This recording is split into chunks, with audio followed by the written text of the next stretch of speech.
చేయవచ్చు. మీ అందరూ కూడా ప్రభు పరిశుద్ధ నామములో అందరికి వందనాలండి. అందరికి వందనాలు.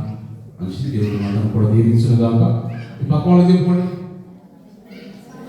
మంచి దేవుడి మహిమ కలుగును గాక. కొద్దిసేపు మనం దేవుని వాక్యం ధ్యానం చేసుకున్నాం. కొద్దిసేపు దేవుని వాక్యం ధ్యానం చేసుకున్నాం. మన పరిశుద్ధ బైబిల్లో నుంచి మనం గడిచిన 2 సార్లు లాస్ట్ వాక్య ధ్యానం చేసుకున్నాం. సమూయేలు మొదటి గ్రంథంలో 25వ అధ్యాయంలో మనము 2 అంశాలు మాట్లాడుకున్నాం. గడిచిన రోజుల్లో 2 అంశాలు మాట్లాడుకున్నాం. అది ఈరోజు కూడా అదే వచనాల నుంచి ఒక మాట మనం ధ్యానం చేసుకున్నాం. సమూయేలు మొదటి గ్రంథం 25వ అధ్యాయము 29వ వచనం చదువుకున్నాం. నిన్ను హింసించుటకైనను నీ ప్రాణము తీయుటకైనను ఎవరైనా ఉద్దేశించిన ఎడల నా ఏలిన వాడవగు నీ ప్రాణము నీ దేవుడైన యెహోవా యొద్ద ఉన్న జీవపు మూటలో కట్టబడును. ఒకడు ఒడిసెలతో రాయి విసిరినట్లు ఆయన నీ శత్రువుల ప్రాణములను విసిరివేయును. దేవుడి వాక్యం ద్వారా మనతో మాట్లాడుగా చిన్న ప్రారంభిస్తున్నాం, ప్రారంభిస్తున్నాం. అలాగే పరిశుద్ధుడా, ప్రేమ కలిగిన దేవా, నీ వందనాలు స్తోత్రం చెల్లించుకున్నాం ప్రభా. ఈరోజు ప్రభా ఇంతవరకు మీ సన్నిధి మాకు తోడుగా ఉంచి ప్రభా గడిచిన సంవత్సరం అంతా కూడా కాపాడినైనా మీరు ఎక్కడ చాటును భద్రపరిచి ప్రభా ఈ రోజునైనా ఈ దినాన్ని ఉదయకాలం ప్రభా ఈ సమయంలో మీ సన్నిధిలో ప్రార్థించుకునే అవకాశం అందించింది దేవా, నీకు వందనాలు చెల్లించుకున్నాం ప్రభా. ఇది వచ్చిన వీళ్ళందరూ కూడా జ్ఞాపకం చేసుకుని దీవించండి, ఆశీర్వదించండి, ఆరోగ్యంగా ఇచ్చేయండి. మీ ఆత్మతో మీ వాక్యంతో అందరినీ నింపమని ప్రార్థిస్తున్నాం ప్రభా. ఇంకొకరిని చదవబడిన వాక్యం ద్వారా మాతో మీరు మాట్లాడండి. ఇక్కడ రావాల్సిన ఎవరైనా ఉంటే వారు కూడా త్వరగా మీ సన్నిధికి రావడానికి సహాయం చేయమని యేసు పరిశుద్ధ నామములో ప్రార్థన అడిగి పొందుకొని నా తండ్రి, ఆమేన్. అందరూ దేవుని స్తోత్రించలేదా? హల్లెలూయా, హల్లెలూయా. దేవునికి మహిమ కలుగును గాక. ప్రియమైన దేవుని బిడ్డలారా, మనం చదువుకున్న ఈ మాటల్లో మనం గడిచిన 2 అంశాలు మీకు గుర్తున్నాయి. 2 అంశాలు మనం ధ్యానం చేస్తున్నాం. 2 అంశాలు ఎవరైనా చెప్పగలరా? మనం చెప్పుకున్న మాటల్లో ఎవరైనా చెప్పచ్చు. ఇప్పుడే కాదు, ఇప్పుడే చెప్పండి. ఇప్పుడు గుర్తుగా ఉంది. ఇంకెవరైనా చెప్పండి. గుర్తున్నాడు, వచ్చినాడు, గుర్తుందా, మర్చిపోయాడు. సరే, నేను చెప్తాను కదా. గడిచిన రోజుల్లో మనము ఏం ధ్యానం చేస్తున్నామంటే అబీగయీలు దావీదుతో చెప్పిన మాటలు 2 మాటలు జ్ఞాపకం చేస్తున్నాం. 2 సార్లు 2 వారాలు. అబీగయీలు దావీదుతో ఏం చెప్పిందంటే, నీవు యెహోవా యుద్ధములు చేయించున్నావు కనుక నీ సంతానాన్ని దేవుడు శాశ్వతంగా దీవిస్తాడు అని ఒక అంశం చెప్తున్నాను ఆ రోజు. 2వది, నువ్వు దేవుని యుద్ధాలు చేస్తున్నావు కాబట్టి ఏ అపాయము నీకు రాకుండా దేవుడు నిన్ను కాపాడుతాడు అని 2వది చెప్తున్నాను. అది ఈరోజు కూడా అదే వాక్యంలో నుంచి దేవుని తరఫున యుద్ధాలు చేస్తున్నాడు కాబట్టి, యెహోవా యుద్ధాలు చేస్తున్నాడు కాబట్టి దావీదు ఇక్కడ 3వది ఏం మాట్లాడుతున్నాడంటే, నీ ప్రాణము యెహోవా యొద్ద ఉన్న జీవపు మూటలో కట్టబడును అని మాట్లాడుతున్నాడు. దేవుని స్తోత్రం చెల్లిద్దాం. హల్లెలూయా. దావీదు దేవుని యుద్ధాలు చేస్తున్నాడు కాబట్టి దేవుని పక్షముగా, దేవుని తరఫున, దేవుని ఆలోచన చొప్పున, దేవుని ఉద్దేశం చొప్పున దావీదు నడుచుకుంటున్నాడు కాబట్టి దావీదు ప్రాణం అంట ఎవరు తీయలేరంట. ఎందుకంటే దేవుని తరపున దేవుని పక్షంగా ఉన్నాడు కాబట్టి, దేవుని కనుదృష్టి దావీదు మీద ఉంది కాబట్టి, దావీదును కాపాడతారు కాబట్టి దావీదు ప్రాణము ఎవరు కూడా తీయలేరంట.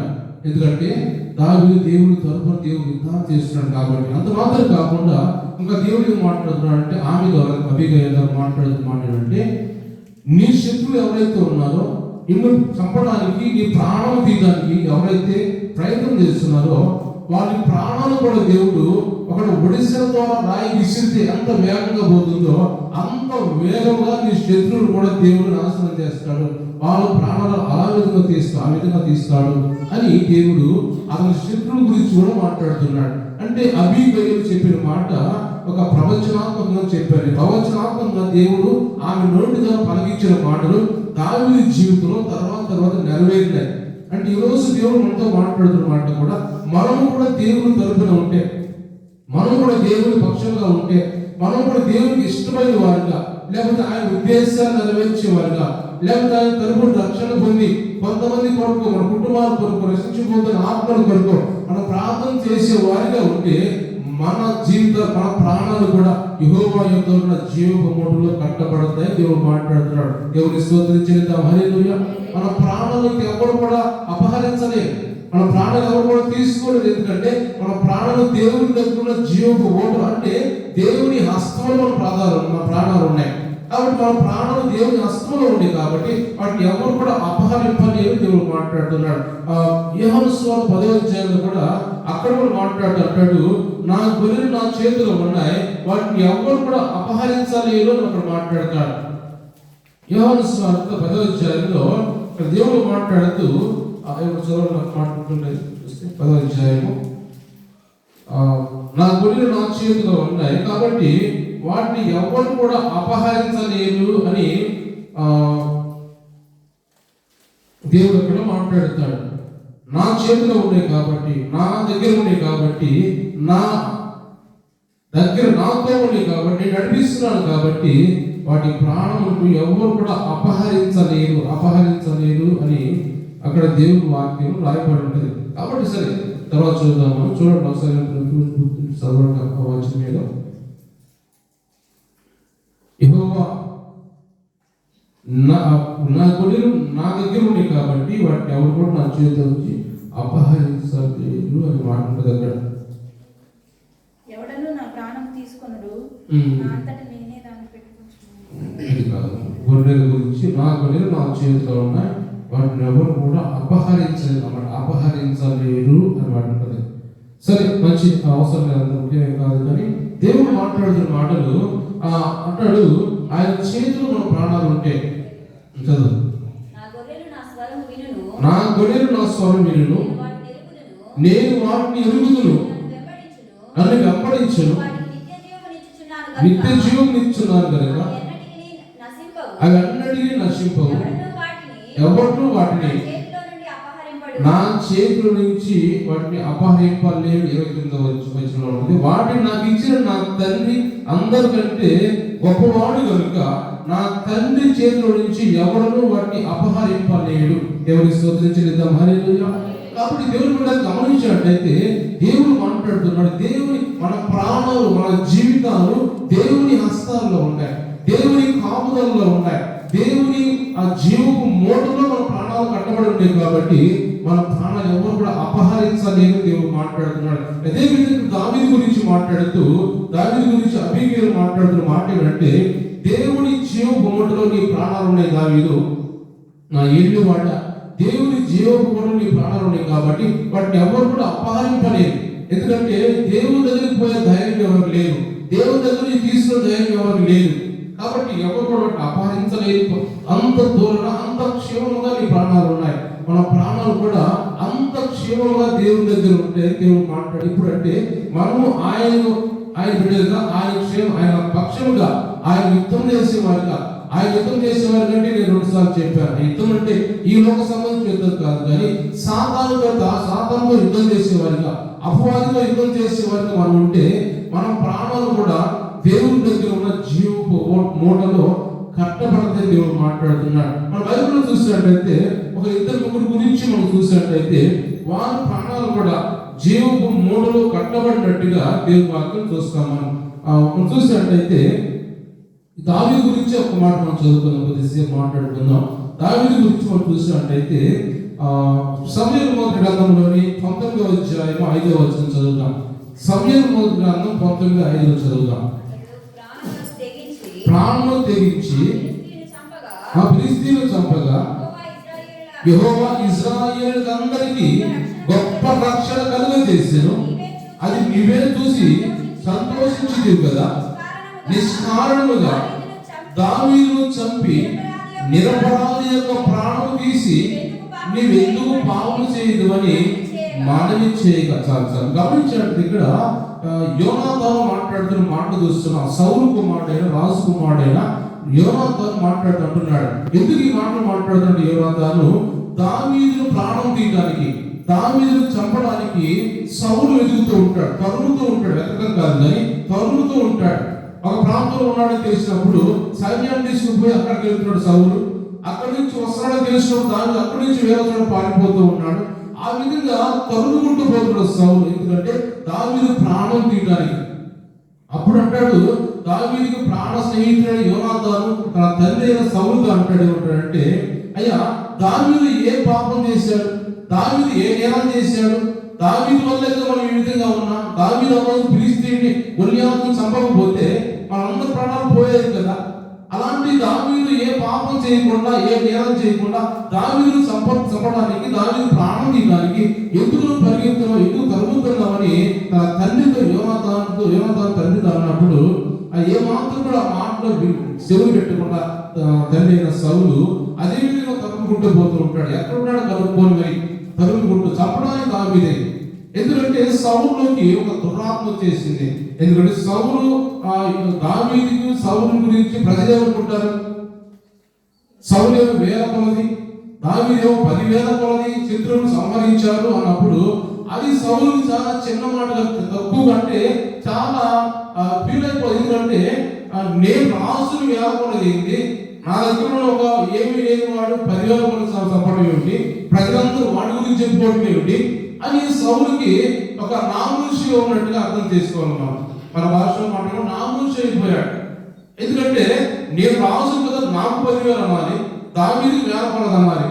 అలాంటి దావీదుని 10,000 కొలది ఆ శత్రువును సంహరించాడని చెప్పినప్పుడు సౌలుకి ఏమాత్రం నచ్చలేదు, ఆ మాట నచ్చలేదు, అది వినడానికి ఇష్టపడలేదు ఆయన. అందుకని ఆ సౌలు మీద ఎప్పుడైతే దావీదు మీద కోపగించుకొని అతను చంపడానికి ప్రయత్నం చేసాడో వెంటనే దేవుని దగ్గర నుంచి ఒక దురాత్మ వచ్చేసి సౌలులో ప్రవేశించింది. సౌలులో ఉన్న దేవుని ఆత్మ బయటకు వెళ్ళిపోయింది. దేవుని స్తోత్రం చెల్లిద్దాం, హల్లెలూయా. అప్పటి నుంచి తరమడం ప్రారంభించాడు. అప్పటి నుంచి దావీదును చంపడానికి ప్రయత్నం చేస్తున్నాడు. ఆ సందర్భంలో యోనాతాను మాట్లాడుతున్నాడు, ఏ పాపం చేశాడు దావీదు ప్రాణం తీయడానికి ఎందుకు ఇంత ప్రయాసపడుతున్నావు నాన్న అని ఆ సౌలుతో మాట్లాడుతున్నట్టుగా వాక్యం చూస్తాం. అయితే దేవుడు మనతో మాట్లాడుతున్న మాటలు, సౌలు ఎంత ప్రయత్నం చేసి తరమడానికి ప్రయత్నం చేసినా, ఎన్నిసార్లు ఆయన దగ్గర ఉన్న ఆయుధం విసిరేసినా కానీ, ఎన్నిసార్లు చంపడానికి ప్రయత్నం చేసినా కానీ దావీదు ప్రాణం ఎక్కడ పోయినట్టు కనపడలేదు. దావీదు చిన్న గాయం కూడా అవ్వలేదు. ఎందుకంటే దేవుడి దగ్గర దేవుడి జీవపు మూటలో దావీదు ప్రాణము కట్టబడినట్టుగా అభివృద్ధి వింటున్నాం. అంటే దావీదు ప్రాణం దేవుని దగ్గర ఉంది కాబట్టి క్షేమంగా ఉంది. నీ లోపల ఎన్ని ప్రయత్నాలు చేసినా కానీ, ఎవరు ప్రయత్నం చేసినా కానీ దావీదు ప్రాణానికి ఇబ్బంది ఏమి లేదు. కాబట్టి దేవుని బిడ్డలు గమనించినట్లయితే నేను ఎంతమంది తరుగుతున్నా, ఎంతమంది మాట్లాడుతున్నా, ఎంతమంది అవమానిస్తున్నా, ఎంతమంది నీ మీద ఏదో చేయాలని ప్రయత్నం చేస్తున్నా కానీ నువ్వెక్కడ కూడా నువ్వు బాధపడాలో భయపడాల్సిన అవసరం లేదు. ఎందుకంటే నువ్వు దేవుడు నమ్మేవు కాబట్టి, దేవుడి పక్క దేవుడి ఉద్దేశం దేవుడి పక్షం పక్క నడుస్తున్నావు కాబట్టి నీ ప్రాణము దేవుని దగ్గర జీవపు మూటలో కట్టబడి ఉంది అని నమ్మాలి. మనం దేవుని స్తోత్రం చేద్దాం, హల్లెలూయా. నీ ప్రాణం, నా ప్రాణం, మనందరి ప్రాణాలు కూడా దేవుని దగ్గర ఉన్న జీవపు మూటలో కట్టబడి ఉన్నాయి. దావీదు గురించి అలా మనం మాట్లాడుకున్నట్టయితే అలా చంపడానికి ప్రయత్నం చేస్తూ ఉన్నాడు కానీ ఏ మాత్రమో దేనికి అది ఉపయోగపడలేదు. ప్రయాసపడుతున్నాడు, పరిగెత్తున్నాడు, సైన్యాన్ని తీసుకెళ్తున్నాడు కానీ ఏ మాత్రం కూడా దావీదుని చంపలేకపోతున్నాడు.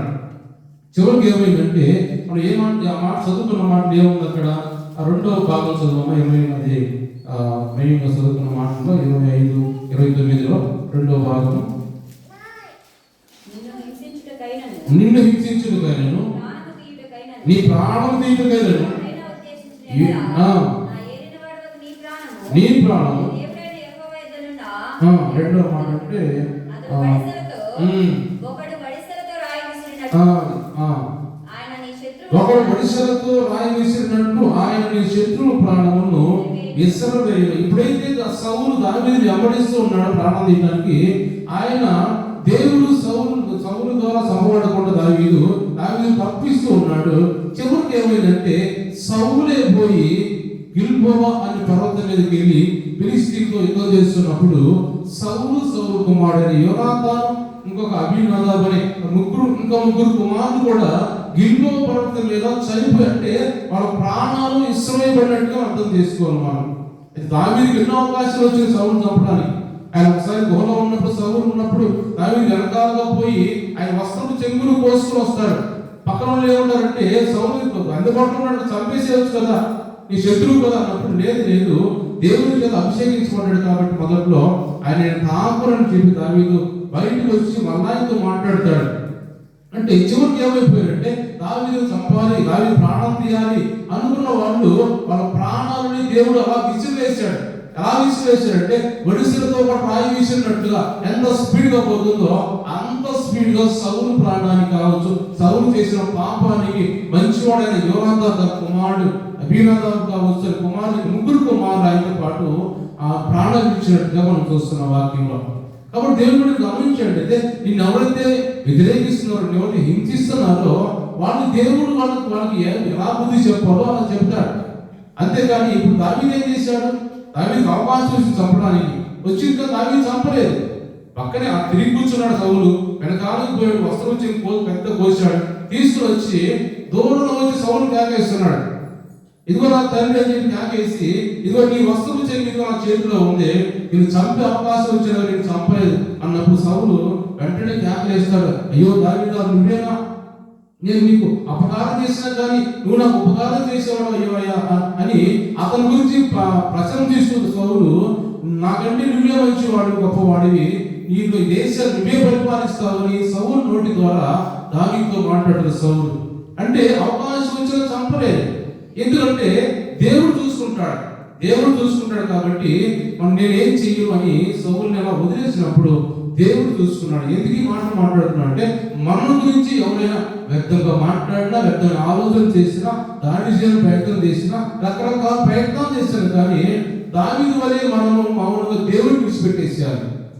దేవుడిని విడిచిపెడితే దేవుడు చూసుకుంటాడు, ఎలా బుద్ధి చెప్పాలో, ఎలా మార్చాలో, లేకపోతే ఆయన శరీరం నడిపించుకోవాలో, ఎలా మార్చాలో అన్ని దేవుడికి తెలుసు కాబట్టి దేవుడు మనం చూసుకుంటాడు. కాబట్టి విడిచిపెట్టి వచ్చేసేయటమ్మా. దావీదు అంత మంచి మనసు కలిగి మనం చూస్తే చాలా విషయాలు దావీదు గురించి నేర్చుకోవచ్చు. మనం షిమి అనేవాడు కూడా ఆయన్ని దుమ్మెత్తి కోస్తూ దావీదుని, నీకు ఇలాగే ఉండాలి, నువ్వు అరణ్యంలో పోతున్నావు, పారిపోతున్నావు, నీ బతికి ఎలా ఉండాలి, నువ్వు సౌలు కుటుంబాన్ని నాశనం చేసావు కాబట్టి నువ్వు బతికి చీపో అని అంటూ అసహ్యంగా మాట్లాడుతూ దుమ్మెత్తి పోస్తూ మాట్లాడతాడు షిమి అనే ఒక వ్యక్తి కూడా. అంటే ఇలాంటి అవమానాలు వచ్చిన దావీదు ఏమంటాడంటే, ఆ పక్కన ఏమంటారు సైన్యాధిపతి ఏమంటాడు అంటే, ఎందుకు అలా మాట్లాడుతున్నా, మౌనంగా ఉంటున్నావు, ఒక మాట మాకు సెలవు పోయి వాడిని తీసుకొచ్చి వాడు తల్లి దగ్గరికి పెడతా ఉంటారు. అవసరం లేదు, ఒక రోజు ఆ మాటలన్నీ కూడా నాకు దీవెనకరంగా మారుతాయి, ఒక రోజు ఆ మాట్లాడి దేవుడు నాకు మేలుకరంగా చేస్తాడు. శత్రువు అంటున్నాడా, వాడు ఎవరు మాట్లాడుకొని దేవుడు నాకు ఆ మాటని మేలుకరంగా చేస్తాడు ఒక రోజున అన్నాడు. అట్టనే దేవుడు మేలుకరంగా చేసేలా అంటే అరణ్యంలో పారిపోయి దావీదు దేవుడు మళ్ళా జ్ఞాపకం చేసుకొని మళ్ళా సింహాసనం ఇచ్చాడు, మళ్ళా దేశంలోకి వచ్చాడు, మళ్ళా ప్రజలందరూ ఆయన కోరుకున్నట్టుగా మనం వాక్యం చూస్తున్నాం. కాబట్టి దేవుడు గమనించాడు, ఈ రోజు దేవుడు మనతో మాట్లాడుతున్న మాటలు దావీదు ప్రాణాలు అంటే యెహోవా దగ్గర నుంచి జీవపు మూటలో కట్టబడినట్టుగా మన ప్రాణాలు కూడా దేవుని దగ్గర నుంచి జీవపు మూటలో కట్టబడాలి అంటే మనం ఏం చేయాలంటే దావీదు వలె నడుచుకోవాలి. దావీదు దేవుడి పక్షంగా ఉన్నాడు, దేవుని యొక్క మాట ఉన్నప్పుడు ఓడ్చుకోలేకపోయాడు. దావీదు అస్సలు ఓడ్చుకోలేకపోయాడు. దేవుడు వాడు సున్నత లేని వాడు, వాడేంటి దేవుని పెట్టి మీద వాడు సవాలు చేయటం ఏంటి, విసరణ ఏంటి, సవాలు ఇస్తున్నట్టు ఏంటి, అది ఓడ్చుకోలేకపోయాడు. ఎందుకంటే అది చూసిన దేవుడు ఆయన దావీదే. కాబట్టి అలా పక్షంగా ఉంటే మనం కూడా మన ప్రాణాలు కూడా మన జీవితాలు కూడా దేవుడు అలాగా ఆయన జీవపు మూటలు కట్టబడి ఉంటాయి. జీవపు మూట అంటే ఏంటో కాదు, కానీ పరలోక రాజ్యంలో మన ప్రాణాలు, మన జీవితాలు, మన పేర్లు ఆయన జీవ గ్రంథంలో మన పేర్లు రాయబడి ఉంటాయి. పరలోక రాజ్యం జీవపు మూట అంటే ఏదో ఉండదు, పరలోక రాజ్యంలో జీవ గ్రంథంలో మన పేర్లు రాయబడి ఉంటాయి. కాబట్టి దేవుడు మాట్లాడుతున్నాడు.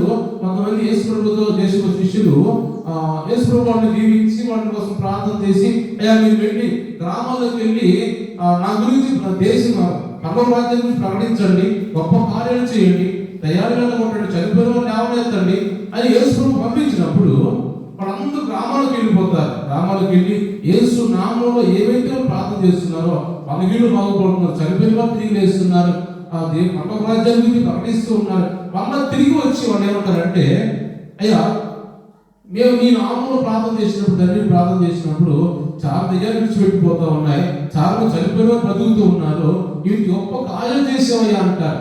అన్న ఈశ్వరు వాళ్ళు ఏమంటాడంటే, ఈ గొప్ప కార్యాలు చేసేవాళ్ళు కాదు, కానీ చనిపోయిన తిరిగి లేపారు, అద్భుతాలు చేశారు కాదు, కానీ మీ పేర్లు జీవ గ్రంథంలో ఉన్నాయో లేవో అది చూసుకోండి ముందు అంటాడు యేసు ప్రభు. అంటే జీవ గ్రంథంలో పేర్లు లేకపోతే వెళ్ళి చేశారు కానీ గమనించినట్టయితే అనుకోవచ్చు మనం, అయ్యో వాళ్ళు అద్భుతాలు, కొంతమంది అద్భుతాలు చేసే ఉంటారు, వాళ్ళు ఆశ్చర్యాలు చేస్తూ ఉంటారు, వాళ్ళు రాను రాను కూడా దేవుని విడిచిపెట్టిపోయే పరిస్థితిలో ఉంటారు.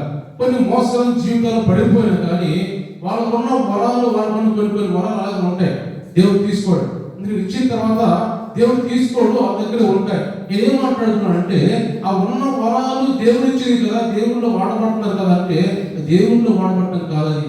సౌలులో నుంచి దురాత్మ, చెవులో దురాత్మ వచ్చి దేవుని ఆత్మ బయటకు వెళ్ళిందో అలాగా కొన్ని దురాత్మలు కొంతమందిని కూడా సేవకులు చేస్తూ ఉంటాయి. ఎందుకంటే వాళ్ళు హెచ్చించుకునే వాళ్ళు, రకరకాల హెచ్చించుకునే మనుషులు సేవకులు ఉంటారు. వాళ్ళు దురాత్మ చేసినప్పుడు దురాత్మను కూడా మనం చూస్తాం. సంఖ్యాకాండం, నిర్గమకాండం చూస్తాం కదా మనం. మోషే వెళ్ళిన తర్వాత ఆ మాంత్రికులు కూడా, ఆయన దగ్గర స్వరం దగ్గర మాంత్రికులు కూడా కర్రను పాముగా చేస్తారు, రకరకాల అద్భుతాలు చేస్తారు. వాళ్ళు కూడా దురాత్మలు కూడా అద్భుతాలు చేస్తాయి. ఏమంటాడంటే దురాత్మలు కూడా అద్భుతాలు చేస్తాయి. అవన్నీ కూడా దేవుని మాటలు, దేవుని పనులు నమ్మకూడదు మనం. కాబట్టి దేవుని గమనించండి, ఈరోజు దేవుడు మనతో మాట్లాడుతున్న మాటలు మనం దేవుని దగ్గర మనం అలాగే మన ప్రాణాలు దేవుని నోట్లో ఉంటారంటే, పరలోక రాజ్యం మన పేరు రాయబడి ఉండాలంటే అక్కడ శిష్యులతో యేసు మాట్లాడిన మాట, మీ పేరు జీవ గ్రంథంలో ఉన్నాయో లేవో మొదట చూసుకోండి. ఈరోజు దేవుడు మనతో మాట్లాడుతున్నవే మనం ఏదో చేస్తున్నాం, ఏదో అద్భుతాలు ప్రార్థన చేస్తున్నాం, పాటలు పాడుతున్నాం, దేవుని వాక్యం ధ్యానం చేసుకుంటున్నాం, వాక్య ప్రకారం నడుచుకున్నాం అనుకుంటున్నాం. కానీ ఈరోజు దేవుడు ద్వారా మనతో మాట్లాడుతున్నాం, మీ పేర్లు, మా పేర్లు జీవ గ్రంథంలో ఉన్నాయో లేవో అది చూసుకోవాలి. అంటే దావీదు పేరు జీవ గ్రంథంలో రాయబడి ఉంది. అది జీవ మూట అంటే అదే జీవ మూటలో కట్టబడి ఉన్నాయంటే ఆయన పేరు రాయబడి ఉంది. రెండోది మనం చూసినట్టయితే దానియేలు గురించి మనం కొన్ని మాట ధ్యానం చేసుకో. దానియేలు గురించి మనం చూసినట్టయితే రెండవదిగా దానియేలు గ్రంథం 6వ అధ్యాయం, దానియేలు గ్రంథం 6వ అధ్యాయంలో చూస్తే మొదటి నుంచి కొన్ని వచనాలు చదవమా. అధిపతులుగా ఉండుటకై 120 మంది అధిపతులు నియమించుటకు దర్యావేషు ఇష్టమాయను, వారిపైన ముగ్గురిని ప్రధానులుగా నియమించను. ఆ ముగ్గురులో దానియేలు ముగ్గురు. చాలు దేవుని స్తోత్రించిన గమనించిన దానియేలు గురించి మనం చూసినట్టయితే దానియేలు కూడా దేవుడు ఆయన ఎలా కాపాడడం మనం గమనించవచ్చు. అయితే దానియేలు బబులోను దేశంలో ఒక ఉద్యోగస్తుడిగా ఉన్నాడు, సామాన్య ఉద్యోగస్తుడిగా ఉన్నాడు. అయితే రాజు దానియేలు చేసిన చెప్పిన కళల భావాలు కావచ్చు, ఆయన దేవుని ఆత్మ కావచ్చు, దేవుడు ఆయన్ని కాపాడుకునే విధానం కావచ్చు, ఇవన్నీ గమనించినప్పుడు దానియేలు హెచ్చించి ప్రధానమంత్రిగా చేస్తాడు. ముగ్గురు ప్రధానమంత్రులు ఉంటారు. ముగ్గురు ప్రధానమంత్రులు కూడా దానియేలుని ముఖ్యమైన వాడుగా చేస్తాడు. ఇవన్నీ ఓర్చుకోలేని కొంతమంది అధికారులు అక్కడ ప్రధానమంత్రులు కావచ్చు, నాయకులు కావచ్చు, ఓర్చుకోలేక దానియేలుని ఎలాగైనా చంపాలి, దానియేలుని ఎలాగైనా లేకుండా చేయాలి, ప్రాణం తీయాలి దానియేలు ప్రాణం కూడా అని ఆలోచన చేసి వీళ్ళందరూ ఒక మాట మాట్లాడుకుని రాజు దగ్గరికి ఏమంటారంటే, రాజా, ఈ దేశంలో ఏదైనా సమస్య ఉంటే ప్రతి వాడు వచ్చి నీ దగ్గరికి వచ్చి మొరపెట్టుకోవాలి. ఎక్కడ ఏ దేవుడు కానీ ఇక్కడ ఏ దేవుడు మొరపెట్టకూడదు, నీ దగ్గరకు వచ్చి మాత్రమే మొరపెట్టుకోవాలి. దీనికి సంబంధించి ఒక శాసనం జారీ చేయ రాజా అన్నప్పుడు అందరూ మాటలు వెళ్ళి రాజుకి ఏమనుకుంటాడప్ప, నా దగ్గరగా వచ్చారట, నా దగ్గర మనం తీసుకున్నారు కాబట్టి ఇంతకంటే మంచి మాకేముంది, ఇంతకంటే ఇంకేముందా కానీ సరే మీ ఇష్ట ప్రకారం రాసుకోండి అని చెప్పి సంతకం పెట్టేస్తాడు.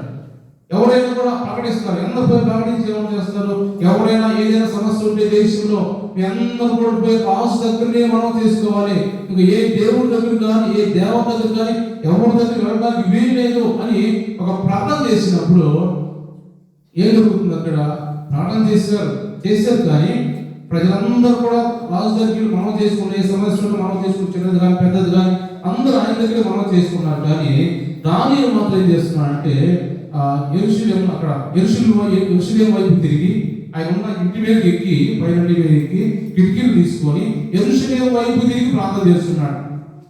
ఆ మాట చదువుదాం ఒకసారి. 6వ అధ్యాయం 10వ వచనం చదువుదాం. ఇట్టి శాసనము సంతకము చేయబడినని దానియేలు తెలిసిపోయినను అతను తన ఇంటికి వెళ్ళి యథాప్రకారం అనుదినము మారు మోకాల్లోని తన ఇంటి పైగది కిటికీలు యెరూషలేము తలుపులు తెరవబడి ఉండగా తన దేవునికి ప్రార్థన చేయొచ్చు ఆయనను స్తుతించుతూ వచ్చాను. ఆ మనుషులు గుంపు కూడి వచ్చి దానియేలు తన దేవునికి ప్రార్థన చేయటం ఆయన ప్రతిమానుకుని చూశారు. దేవుని స్తోత్రించలేదా? హల్లెలూయా. వాళ్ళు ఏం చూశారంటే దానియేలు వాళ్ళు అనుకున్న ప్లాన్ ఏంటి? ఎందుకంటే దానియేలు తప్పకుండా వాళ్ళ దేవుడికి ప్రార్థన చేస్తాడు, అతను నిష్ఠలేని భక్తి చేసేవాడు, మంచివాడు దానియేలు తెలుసు వాళ్ళకి. కానీ దానియేలు లేకుండా చేయాలంటే ఏం చేయాలి? ఇది వంకగా చేసుకొని, ఎందుకంటే దానియేలు ఖచ్చితంగా యేసు ప్రభు దగ్గర ప్రార్థన చేస్తాడు, ఏ రాజు దగ్గర ఏ మనుషుల దగ్గర మొక్కేవాడు కాదు దానియేలు. అది తెలుసుకొని వెంటనే వాళ్ళు చేసిన ప్లాన్ మంచిగా వర్కౌట్ అవుతుంది, మంచిగా అయింది అని తెలుసుకొని చూసేసరికి ప్రార్థన చేసుకుంటున్నాడు దానియేలు. యెరూషలేము వైపు తిరిగి ప్రార్థన చేస్తూ ఉన్నాడు. అందరూ సందర్గా రాజు దగ్గరికి వెళ్ళి, రాజా మనకు శాసనం చేసేది కదా, శాసనం ప్రకారం దానియేలు నడుచుకోవడం లేదు కాబట్టి దాన్ని ప్రేమ చేయాలి, అలా నడుచుకునే వాళ్ళని ఒక ఆజ్ఞ జారీ చేయబడింది. అలా చేయని వాళ్ళని సింహాసనంలో వేయాలి, సింహాసనంలో చంపబడాలి వాళ్ళు, అది ఆజ్ఞ ముందుగా జారీ చేస్తారు.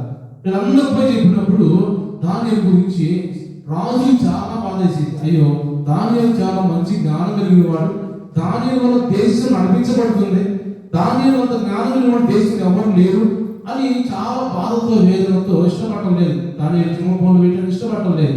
అయితే వీళ్ళందరూ కావాలని గట్టిగా పట్టుబట్టి మన రాజ్యాంగం ప్రకారం, మన శాసనం ప్రకారం, మాదీయులు పారసీకుల శాసనం ప్రకారం ఖచ్చితంగా వేయాల్సిందే, నువ్వేమాత్రం ఆలోచించొద్దు, నువ్వు తప్పించాలని ప్రయత్నం చేస్తున్నావు అని రాజుతోనే అధికారులందరూ వాదన పెట్టుకున్నప్పుడు ఏం చేసేది లేక రాజు అలాగే మీ ఇష్ట ప్రకారం చేయమన్నప్పుడు దానియేలు తీసుకెళ్లి సింహం బోర్లో వేసినట్టుగా మన వాక్యం చూస్తాం. దేవునికి స్తోత్రించేద్దాం. హల్లెలూయా. అయితే మనం గమనించిన మాట ఏంటి, అక్కడ దానియేలు సింహం బోర్లో వేసినా కానీ అతని ప్రాణం ఎవరి దగ్గర ఉంది? మనకు కావాల్సిన మాట ఇదే. దానియేలు ప్రాణం ఎవరి దగ్గర ఉంది?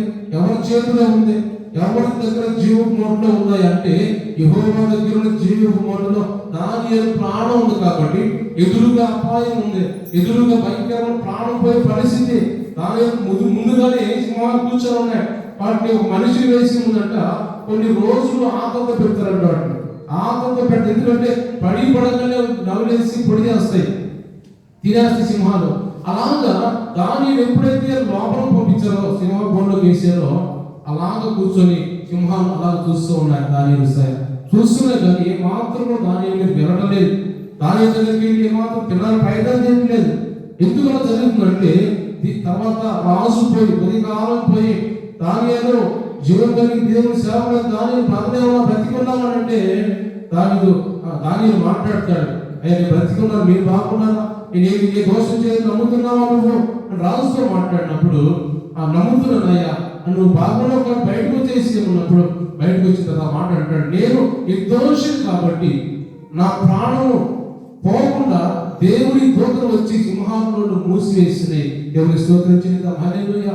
ఎందుకంటే దేవుని దగ్గర ఉన్న మూటలో దానియేలు ప్రాణం ఉంది కాబట్టి ఎదురుగా సింహాలు ఉన్నా కానీ ఎదురుగా వచ్చే అపాయకులు ఘోర మృగాలు ఉన్నా కానీ అవి ఏమాత్రం దానియేలు తినలేదు, ఎందుకంటే వాటికి పర్మిషన్ లేదు. దోతలు వచ్చి వాటి నోటిని మూసేసి, అరే దానియేలు ప్రాణం ఎక్కడ దేవుని దగ్గర ఉంది, నీ వల్ల కాదు, నేను తీయలేదు, ఆపేసాడని చెప్పి ఆ క్రోరముగాలు కూడా నోరు మూయించినట్టుగా దేవుని వాక్యం మనం చూస్తాం. కాబట్టి దానియేలు ప్రాణం దేవుని దగ్గర ఉంది కాబట్టి ఏమి ఆ శత్రువులు కావచ్చు, లేకపోతే ఆ క్రోరముగాలు కావచ్చు, ఏమి చేయలేని పరిస్థితులు ఉన్నాయి. తర్వాత ఏం జరిగింది? తన శత్రువుల ప్రాణాలు ఒడిసిన రాయితో విసిరివేసినట్టుగా ఎవరైతే దానియేలు లోపల ఏం ఆలోచన చేశారో రాజు వెంటనే అందరూ పిలవమన్నాడు. అందరూ పిలిచిన తర్వాత ఈ నిర్దోషి అయితే ఇక్కడ ఇంతకాలం మీద ఆయన నేరం మోపారు, నిర్దోషి కదా, ఎందుకు నేరం మోపారు మీరని వేసిన వాళ్ళందరూ తీసుకొచ్చి సింహాసనంలో వేసినప్పుడు వాళ్ళ కింద పడకముందే అంట సింహాలు ఎగిరి అందుకొని పొడి చేసి మొక్కలు చేసి ఏ మాత్రం కొంచెం కూడా మిగలకుండా అందరూ తిరివేసినట్టుగా దేవుని వాక్యం రాయబడింది. దేవుని స్తోత్రించేద్దాం. హల్లెలూయా. ప్రాణానికి హాని చేయరని, ప్రాణం తీయని దానియేలు ప్రాణం తీయరని ప్రయత్నం చేసిన వారిని ప్రాణాలు ఒడిసిన రాయితో విసిరివేసినట్టుగా విసిరివేశాడు దేవుడు.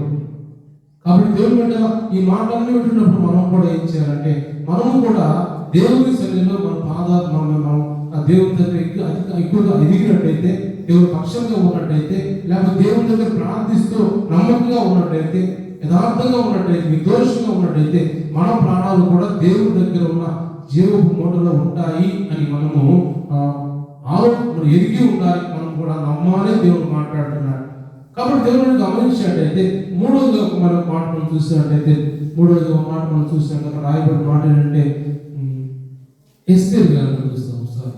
ఎస్తేరు గ్రంథంలో 3వ అధ్యాయం, ఎస్తేరు గ్రంథం 3వ అధ్యాయంలో మొదటి నుంచి కొన్ని వచనాలు చదువుతాం. ఎస్తేరు గ్రంథం 3వ అధ్యాయం. రాజైన అహష్వేరోషు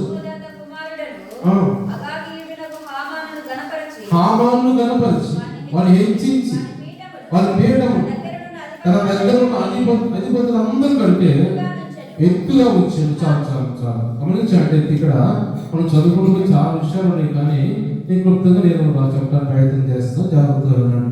గమనించాలంటే ఇక్కడ హామాను అనే ఒక అధికారి ఉంటాడు, రాజు దగ్గర అధికారిగా ఉంటాడు.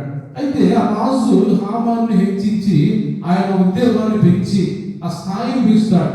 పెంచినప్పుడు వాడు కూడా ఏమనుకుంటాడంటే, నా స్థాయి పెంచాడు కాబట్టి, నేనే పెద్ద కాబట్టి, నేను వస్తున్నప్పుడు పోతున్నప్పుడు గొర్రెల మీద వస్తున్నప్పుడు పోతూ ఉన్నప్పుడు అందరూ కూడా వంగి నమస్కారం చేయాలి నాకు అని అందరికి ఆజ్ఞ జారీ చేస్తాడు. ఎందుకంటే అధికారం వచ్చింది కాబట్టి, నేనే పెద్ద కాబట్టి నాకు అందరూ వంగి నమస్కారం చేయాలి అన్నప్పుడు సరే అందరూ కూడా వంగి నమస్కారం చేస్తూ ఉంటాడు.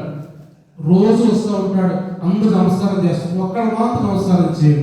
అక్కడ ఎవరు అంటే మొర్దెకై యూదులు కాబట్టి, యూదులు దేవుడు తప్ప ఏ విగ్రహానికి కానీ ఏ మనిషికి కానీ నమస్కారం చేయని వాడు. దేవుడికి మాత్రం, యెహోవా దేవుడికి మాత్రం నమస్కారం చేస్తారు. అయితే ప్రతి రోజు వస్తున్నాడు, పోతున్న అందరూ నమస్కారం చేస్తున్నారు, కానీ ఇతను మాత్రం అలా నిలబడి ఉంటున్నాడు. కోపం వచ్చేసింది బాగా. అంటే నేను అధికారులు కదా, అందరూ నమస్కారం చేసి నువ్వు ఎందుకు చేయట్లేదు అని కొంతమంది అధికారులు పోయి అడిగారు.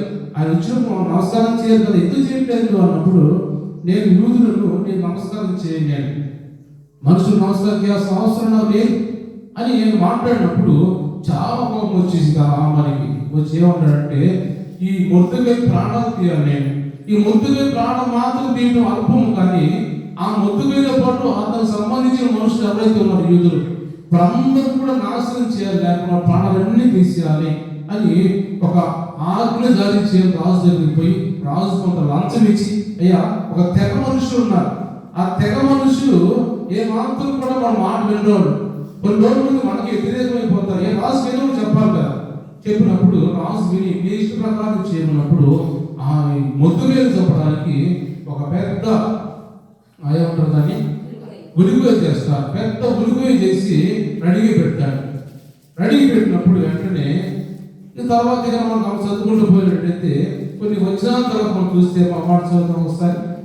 7వ అధ్యాయం 5వ వచనం. 7వ అధ్యాయం 5వ వచనం. రాజైన అహష్వేరోషు ఈ కార్యం చేయుటకు తన మనస్సును దృఢపరుచుకున్న వాడు ఎవడు, వాడు ఏడి అని రాజు ఎస్తేరు అడుగుగా, ఎస్తేరు మన విరోధి ఆ పగవాడు దుష్టుడైన ఈ హామాని అని అంతట హామాను రాజు ఎదుటను రాణి ఎదుటను భయంకరాంతుడైన దేవుని స్తోత్రించుదాం. హల్లెలూయా. ఎప్పుడైతే ఇలా ప్లాన్ చేశాడో మొర్దెకైని చంపాలి, ఉరికై కట్టించి ప్లాన్ చేసాడు, చంపాలి, ప్రాణం తీయాలని, వెంటనే అది ఆ మొర్దెకై తెలుస్తుంది, లేకపోతే యూదులందరూ తెలుస్తుంది, ఎస్తేరు రాణి తెలుస్తుంది. వెంటనే ఉపవాసం ప్రార్థన చేశాడు వాడు. అయ్యో మా ప్రాణాలన్నీ పోతాయి కదా, ఆ రోజున ఒక డేట్ పెట్టారు, ఆ రోజు మా ప్రాణాలన్నీ పోతాయి కదా, ఏం చేయాలి ఆలోచన చేసి అందరూ ఉపవాస ప్రార్థన చేసి రాజు దగ్గరికి వెళ్ళి అడగడం ప్రారంభించి చేస్తే, అయ్యా మా ప్రజలందరూ ప్రాణాలు తీయడానికి ఇష్టపడుతున్నాడు, వీడు ఒక మనిషి ఇష్టపడుతున్నాడు, మా ప్రాణం పోవడానికి మాకు ఇష్టం లేదు, అయ్యా మీకేం కావాలో కోరుకో రాణి అన్నప్పుడు, ఇస్తే అన్నప్పుడు మీకేం కావాలి, రాజ్యం సగం రాజ్యం కావాలా, ఏం కావాలో కోరుకో అన్నప్పుడు, అయ్యా మా ప్రజలు బాగుంటే చాలు, మాకు మా ప్రజలు ప్రాణాలు తీయడానికి కొంతమంది చూస్తున్నారు కాబట్టి మా ప్రాణాలు బాగుంటే చాలు, నాకు ఏం అవసరం లేదు అని ఎస్తేరు మాట్లాడినప్పుడు, మీ ప్రాణాలు తీయడానికి ఇష్టపడుతున్న వాడు ఎవడు, వాడు ఏడి అన్నప్పుడు, ఇదిగో ఈ దుష్టుడైన హామాని మా ప్రాణాలు తీయడానికి ఇష్టపడుతున్నాడు అన్నప్పుడు వెంటనే హామాను చాలా ప్రయత్నంతులైపోయాడు. వెంటనే రాజు కోపం వచ్చేసి బయటికి వెళ్ళిపోయి కాసేపు ఆరోగ్యం చేసుకున్నప్పుడు ఈ హామాను వచ్చి ఎస్తేరు రాణి కాళ్ళ మీద పడుతున్నాడు, ప్రతిమానుకుంటున్నాడు. అది చూసి మళ్ళా రాజు నేను ఉన్నప్పుడే నా భార్య దగ్గర వీడు కాలు పెట్టుకుంటున్నాడు, ఏదో చేస్తున్నాడు వీడని చెప్పి ఎప్పుడైతే మాట్లాడినాడో వెంటనే పక్కన బొట్లు వచ్చేసి అతను ముసుగు వేసినట్టుగా మనం చూస్తాం. వెంటనే కొట్టాడుగా నపుంసకుడిచి అంటాడు, అయ్యా ఇతను మత్తుకేలు చంపడానికి ఆ పెద్ద ఉరివే కట్టించాడు నా రాజు అంటాడు. ఇతను వీడిని తీసుకెళ్ళిపోయి అక్కడ ఉరివేయండి అన్నప్పుడు వెంటనే హామాను తీసుకెళ్ళి ఆ ఉరిపోయి మీద ఉరివేసినట్టుగా దేవుని వాక్యం మనం చూస్తాం. దేవుని స్తోత్రం చేద్దాం. హల్లెలూయా. అంటే దేవుని గమనించినట్టయితే హామాను మొర్దెకై ప్రాణాలు తీయడానికి ఇష్టపడ్డాడు, కానీ మొర్దెకై ప్రాణాలు తీయడానికి అది ఎవరి దగ్గర అధికారం, ఎవరి దగ్గర ఉన్న ప్రాణం అంటే దేవుని దగ్గర ఉన్న జీవములో మొర్దెకై ప్రాణం ఉంది. కాబట్టి హామాను ఎన్ని ప్రయత్నాలు చేసినా కానీ హతం కాలేదు. ఎందుకంటే వాళ్ళు ఏం చేశారు? ప్రార్థన, ఉపవాస ప్రార్థన చేశారు, దేవుని దగ్గర వేడుకున్నారు, దేవుని బిడ్డగా ఉన్నారు, దేవుని పక్షంగా ఉన్నారు. ప్రజల కోసం నశించిపోతున్నప్పుడు మొర్దెకై ఆ బూడిద పోస్తున్నాడు, గోరి పెట్టగట్టుకున్నాడు, ప్రార్థన చేస్తున్నాడు. అయ్యో మా ప్రజలందరూ చనిపోయే రోజు వస్తుంది, ప్రాణాలు పోయే రోజు వస్తుంది, కాబట్టి ఆ ప్రభువా కాపాడేస్తాయి అని చెప్పి దేవుని దగ్గర మొరపెట్టుకున్నప్పుడు ఆ మన దేవుడు ఆలోచించాడు. మొర్దెకై ప్రాణాలు మాత్రం కాపాడటం కాకుండా యూదుల ప్రాణాలన్నీ కూడా కాపాడి అందరూ క్షేమంగా ఉంచినట్టుగా దేవుని వాక్యం మనం చూస్తాం. దేవుని స్తోత్రం చేద్దాం. హల్లెలూయా. కాబట్టి దేవుడు ఆ మొర్దెకైని చంపాలని ప్రయత్నం చేసిన వాడి ప్రాణం ఏం చేశాడు? దేవుడు ఒకడు ఒడిసిన రాయితో విసిరేసినట్టుగా ఆ హామాను ప్రాణం కూడా విసిరేసినట్టుగా ఉరికొయ్య మీద చంపబడినట్టుగా దేవుని వాక్యం మనం చూస్తున్నాం. కాబట్టి ఈరోజు దేవుని మాటలన్నీ ద్వారా మన దేవుడు మాట్లాడుతుంది. దేవుని వాక్యాలు విని మనం మాత్రం వెళ్ళడం కాదు, కానీ దేవుని దగ్గర మన ప్రాణము ఆయన జీవ మోటలో, ఆయన ప్రభావ రాజ్యంలో, లేకపోతే ఆయన జీవ గ్రంథంలో మన పేరు ఉందా, మన ప్రాణాలు ఆయన దగ్గర ఉన్నాయా, ఆయన చేతిలో ఉన్నాయా లేదా అనేది మనం చూసుకోవాలి. దేవుడు మాట్లాడుతున్నాడు.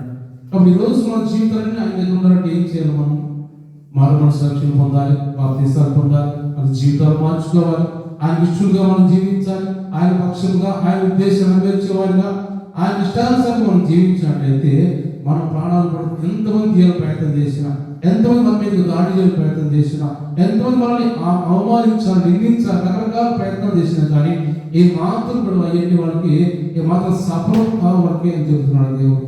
కాబట్టి సఫలం చేయకుండా ఉంటాడు. ఎందుకంటే మన జీవితాలన్నీ దేవుని దగ్గర ఉన్నాయి, ఆయన చేతుల్లో ఉన్నాయి. కాబట్టి ఎవరు కూడా మనం ఏం చేయలేరు అని పరిశుద్ధాత్మ దేవుడి రోజు మనతో మాట్లాడుతున్నాడు. కాబట్టి మనము కూడా మనం ఏం చేయాలి?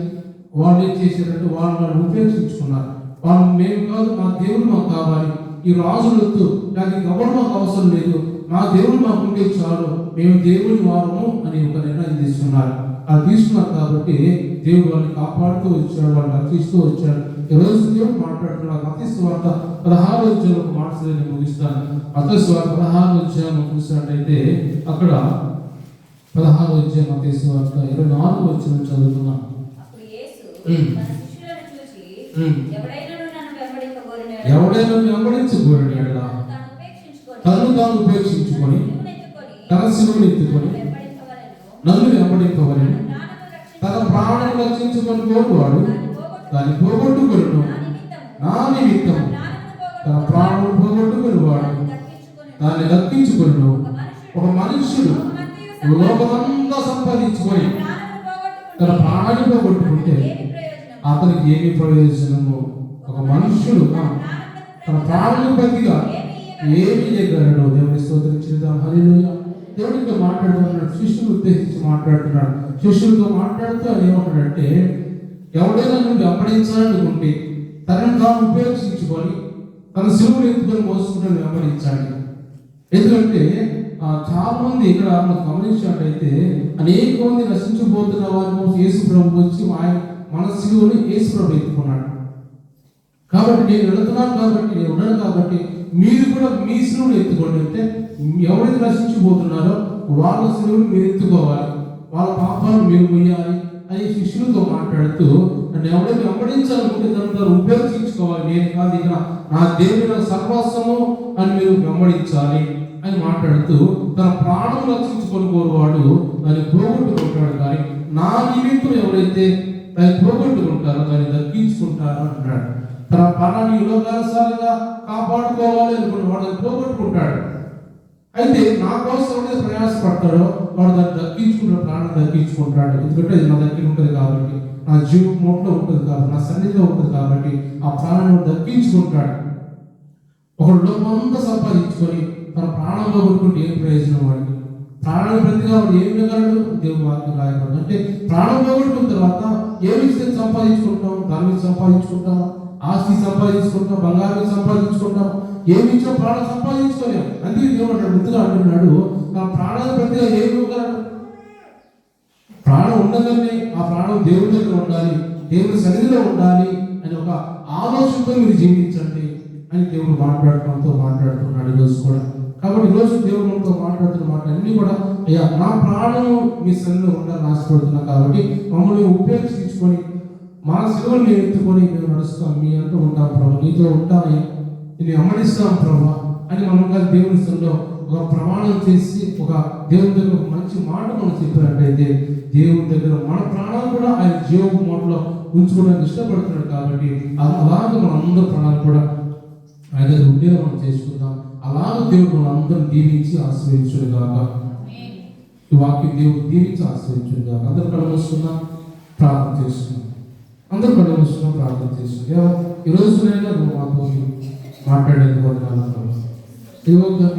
దావీదు గురించి మాతో మాట్లాడుతూ, అయ్యా దావీదు ప్రభు